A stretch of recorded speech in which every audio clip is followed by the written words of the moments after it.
The title of my message is Faithful Wound. You know, there are things you go through as a believer, as a man and a woman who is committed to God. There are things you go through and you wonder, but do I deserve this?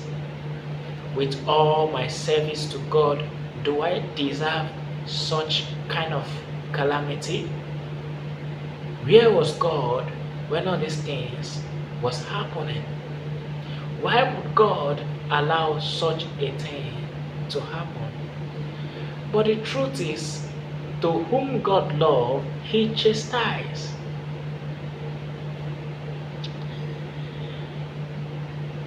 When a mother, when a father loves a child, sometimes the father or the mother deliberately discipline that child, and the child feel pain, not because the parents don't love their child, but because they love the child so much, so they have to wound the child in order for the child to be healed. I think a better example, a great man used a better example. He said, there are times you have a sickness and the doctors have to go through an operation. Sometimes they have to cut off your belly, and after the operation you feel so wounded,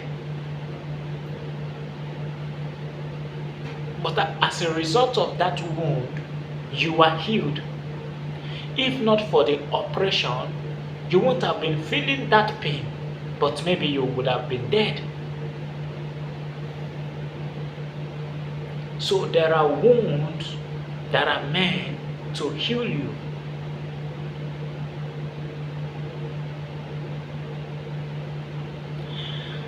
God also acts in the same manner. God can look at your life and find out that although you are not feeling pain, but if you continue like this, you are going to end up in doom. So God put some challenges on your way, put some obstacle on your way, and you are wounded. But the assignment is to make sure you are healed. I'm speaking to the lady who is going through some stuff. I'm speaking to the guy who is having difficulties in the place of work. I'm speaking to many people who it look like them, what's going on? No. God has not forgotten you. You are passing through that surgery. So sometimes the doctor can cut off your belly, and the pain can be so much. But that is the reason why you will be healed. Hey, the Bible says by His stripes we are healed. By His stripes. I don't get it. How can you say by His stripes we are healed? By His stripes. So some other man go through pain for us to be saved. And so is your destiny.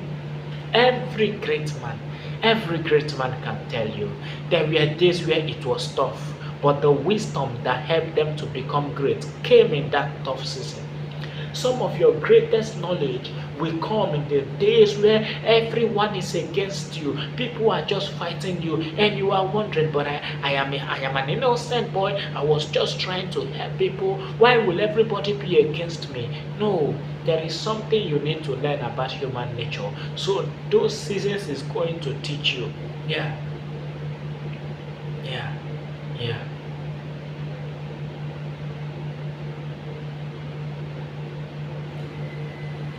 There are days you will walk in the valley and the shadow of death. He is still with you, but it is necessary.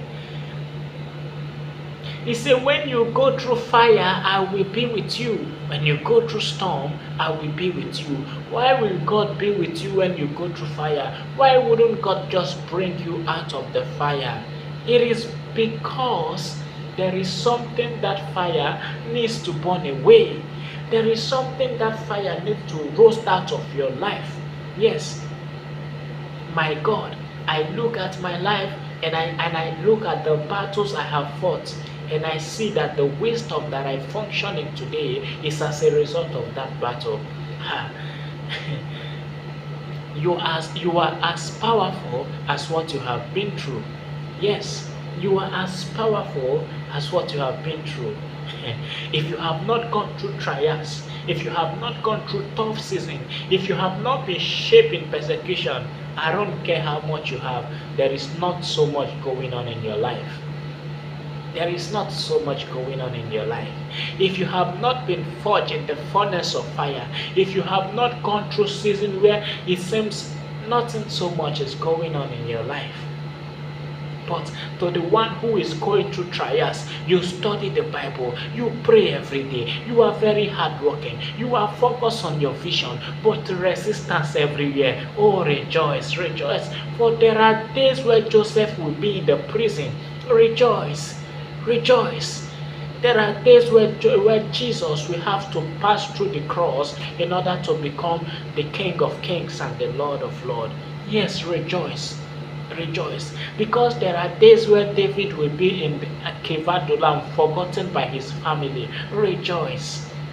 But it was in that cave he was handed the weapon that will bring down Goliath in order for him to sit on the throne. Remember, you see, when David met Goliath, there was something that inspired him. He remembered that when I was in Adullam, I killed the lion, I killed the deer, I can as well eat this thing, I can bring down this thing.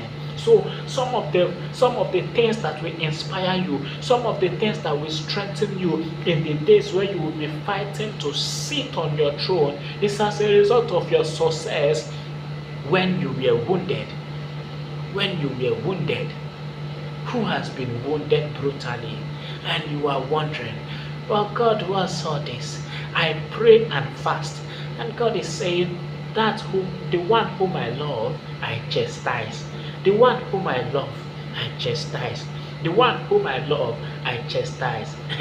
If you are a mother and when your children do so many things wrong, you don't chastise them, it is because you don't even know what love is in the first place. If you have friends who always please you, they never tell you what's wrong with you, you can't know friends. How can I be going through something that is killing me and you say you are my friend, you just tell me things to please me, you can't even wound me in order for me to be healed? You have a friend and you no, a friend who is just trying to please you and he can see that you are sick. And when I mean you are sick, it could be mentally, it could be in some areas, and this friend can see that this thing is bringing you down. Sometimes it could be pride. Your friend can see that pride is bringing you down. Your friend can see arrogance in you, and yet he keeps telling you things just to please you. He can't wound you for you to be healed. That is not a friend. That is not a friend. How can you be so focused on pleasing me that I am dying and you are not ready to help me heal because you are scared of making sure I am wounded? No.